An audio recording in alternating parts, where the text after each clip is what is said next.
Salam sejahtera Malaysia, terima kasih kerana menonton video-video dalam channel ini. Sebelum kita mula, jangan lupa untuk tekan tombol subscribe, share, like, dan komen. Let's go! Salam sejahtera dan selamat pagi kepada semua pendengar. Ada berita pagi ini yang baru saya terima daripada Malaysia Kini bertajuk Sampul apa boleh muatkan wang Singapura dolar 600,000?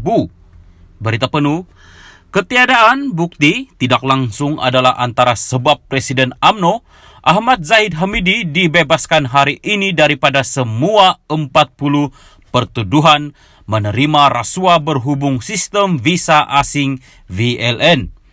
Dalam penghakimannya, Hakim Mahkamah Tinggi Shah Alam Muhammad Yazid Mustafa berkata dia tidak dapat membayangkan bagaimana jutaan wang dimasukkan ke dalam sampul surat dan dihantar kepada Zahid.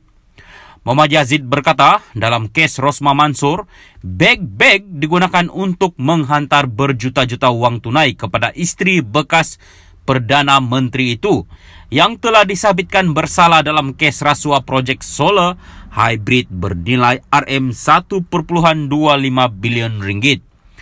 Ketiga-tiga saksi utama memberi keterangan bahawa semua wang tunai dimasukkan ke dalam sampul coklat pada setiap kali penghantaran. Pada mulanya, amaun bulanan ialah Singapura dolar 200,000, tetapi kemudiannya dinaikkan kepada Singapura dolar 300,000 dan akhirnya 520,000 Singapura dolar. Bagi bulan yang tertinggal, jumlah itu kemudian akan digandakan pada bulan-bulan berikutnya.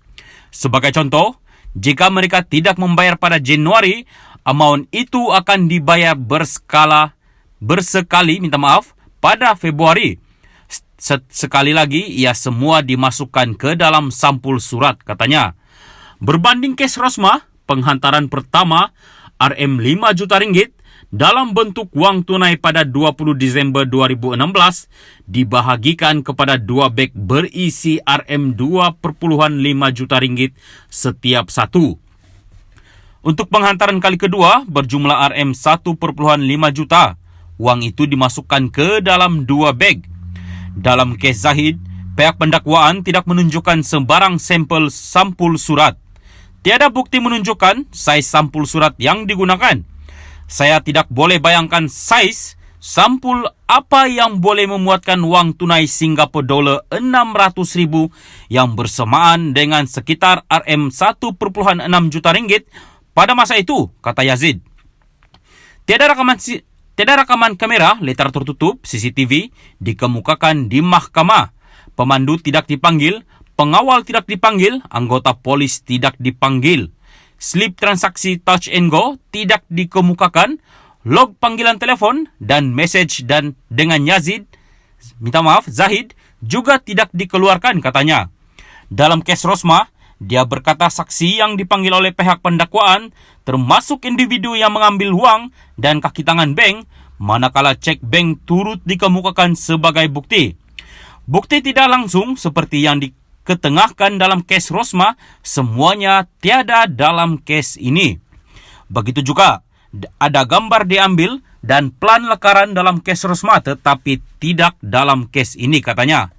Hakim berkata, Nicole, seorang warga Cina yang bekerja dengan subkontraktor di Hong Kong, memainkan peranan penting untuk menjelaskan peranannya dalam menyediakan sebahagian besar dana RM238 juta seperti yang dinyatakan dalam ledger.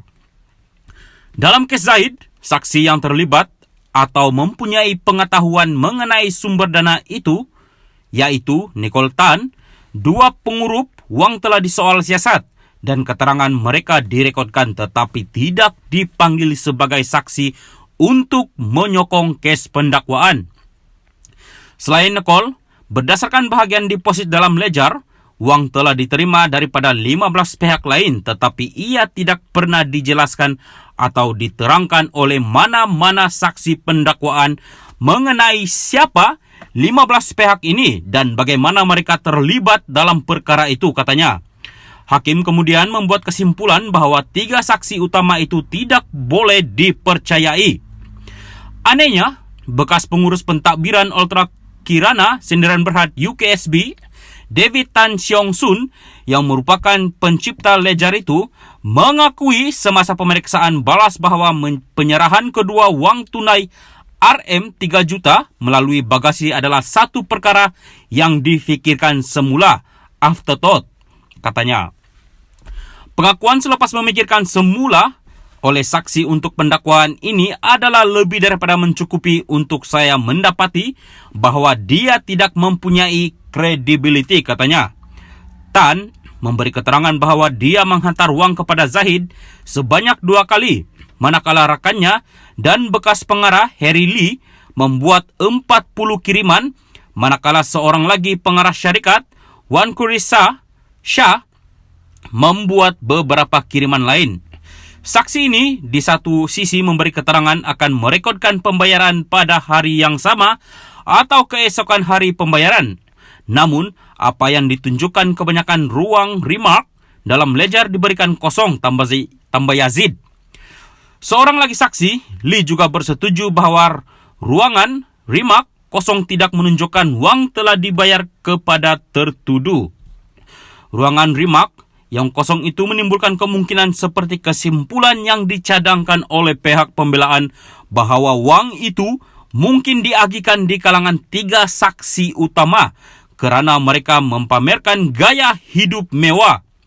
Setiap mereka mempunyai 1 unit hartanah di pavilion. Wan Kuris juga memiliki sebuah rumah banglo di Putrajaya dan sebuah rumah berkembar di Cyberjaya, 2 Range Rover, motosikal mewah dan bayaran cukai berjuta-juta ringgit. Tanpa sokongan bukti yang kukuh, saya tidak boleh secara sedar menyimpulkan bahawa wang itu sebenarnya diterima oleh Zahid, seperti yang dicadangkan oleh pihak pendakwaan berdasarkan transaksi yang dicatatkan dalam buku ledger tanpa rekod bahawa wang itu benar-benar diterima oleh tertuduh dalam ruangan remark, katanya. Saya dapati keterangan saksi utama pendakwaan, Tan, Lee dan Wan Kuris tidak boleh dipercayai dan tidak mempunyai credibility. Oleh itu, saya mendapati bahawa tiada penekanan perlu diberikan kepada ledger berkenaan, kata Yazid. Bekas Timbalan Perdana Menteri itu didakwa atas 33 pertuduhan menerima rasuah daripada UKSB berjumlah Singapura dolar, 13,560,560